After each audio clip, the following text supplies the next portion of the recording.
I'm joined now in the studio by Anthony Govender. He is the CEO of ASI Financial Services. Anthony, it's good to see you. Thank you, Tawa. Thank you for having me. So we look into policies in government. There is no such a policy currently in place, except for it existing in the ANC's manifesto. And they've been re-emphasizing it, and it seems it's now gaining momentum. It's something that they are really talking about. Should we be worried? Tawa, we absolutely should worry, but we certainly shouldn't panic. I think the manifesto wording said that the ANC will be investigating it. And the word investigate simply means that there still needs to be this wholesome discussion that needs to happen, and certainly a lot of research. Maybe a good place for us to start is to say prescribed assets is not new to South Africa.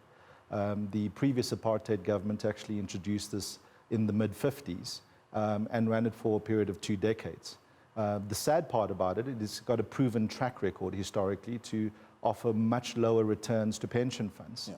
So our opinion on the matter is that it's a bad idea. So what is the impact of the state prescribing to asset managers which assets to put their money on? So, Taba, I think first we've got to understand pension fund law. And pension fund law says that there's a particular investment strategy that every pension fund has to follow. That's guided by a regulation called Regulation 28, where it's very prescriptive on how a pension fund's board of trustees or an asset manager is allowed to invest those funds. I think state's objective in this particular scenario is to say, rather than going to the IMF to borrow money, why not look at the pension assets? Now, why have they considered the pension funds assets? The pension funds industry is well over 4 trillion rand. And I want to emphasize this is public and private. Public and private. And right. The government employee pension fund, of course, makes up a substantial amount of that money. What is the risk to you and I as the taxpayer? The risk to you and I as a taxpayer is that the government employee pension fund operates on a defined benefit, meaning that a state employee at the point of retirement gets his set benefit that he was contracted into during his employment.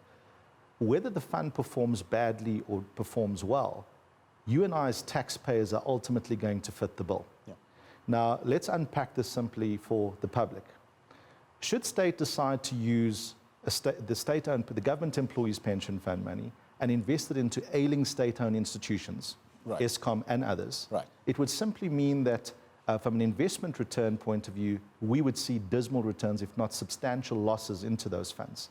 And ultimately, it's going to cost you and I as the taxpayer to bankroll that and get those government employees what they need during their pension. Anthony, I think there's not a single attractive investment within our government in terms of we would invest in infrastructure, where we would invest in education, where we invest in health, that could possibly work out, in a positive way.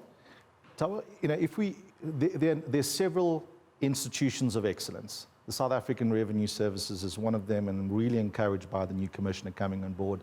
The South African National Blood Service is doing fantastic work through Dr. Jonathan Lowe. They are great state institutions.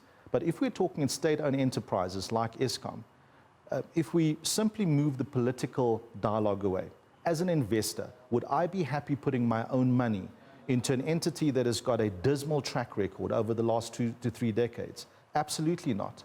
So it's not attractive from a pension fund point of view. And certainly one of the things that we'll be doing as ASI is advocating to boards of trustees to not follow the route of prescribed assets. And if government took the view that we want to invest state-owned pension funds or private pension funds into state-owned institutions that are performing well, financially stable and credible, yeah. And have got a proven track record. Because remember, investing is about sustainability, it's about certainty, it's about stability. Yes. If they brought us state-owned institutions that are credible and with a great track record, we'd absolutely invest in them. Who will bear the burden of failed investment here? You and I as the taxpayer. That's where it's got to come back to. And I think the challenge that we have in the country, and this sort of links to the narrative of unemployment, to the narrative of corruption in the country, ultimately it's simply costing you and I as the taxpayer a whole lot more money. Right. Now, the economy is struggling at this stage. We don't have the ability to create more employment and jobs for the unemployed. ultimately that leaves us with a shrinking tax base. Yeah. And as a shrinking tax base, it simply means that you and I as the taxpayer are going to have to pay a lot more money into the coffers of So government. let's talk about that direction very quickly before we go. Old Mutual says, well, the devil is in the detail. Some of it can be good, some of it can be bad. Signia say, well, I mean, you will literally be filling one bucket while you're emptying another, because taxation, as you're saying, will suffer. And then you've got COSATU who are saying, well, if you put conditions on this, it just might work. Thabo, I think, you know, there's firstly the social cause of you and I calling South Africa our home, and we have a responsibility to building our country. And I think if you talk to any citizen in South Africa, they would be emotionally connected to building the country and restoring it to what it used to be. Our challenge is that we cannot trust government, and I think the trust bank with the government has been broken. You know, so with all the conditions that we could possibly put in place? The issue in South Africa, as I said previously, and I think I mentioned this last night, the issue in South Africa is not our law, it is the enforcement of law. And what we have proven to our fellow countrymen and women is that we have difficulty applying the law and enforcing the law.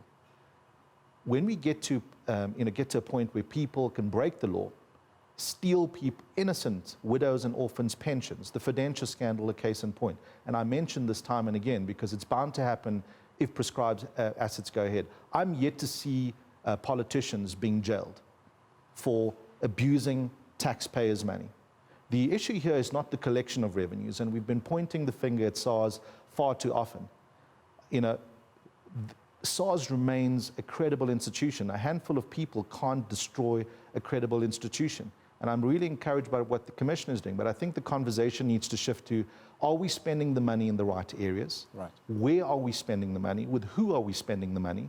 And in the height of corruption, in our particular market, where 2/3 to 3/4 of all state-owned institution tenders have gone to global businesses, the question is, have the American and UK institutions benefit through the process of corruption, and are we holding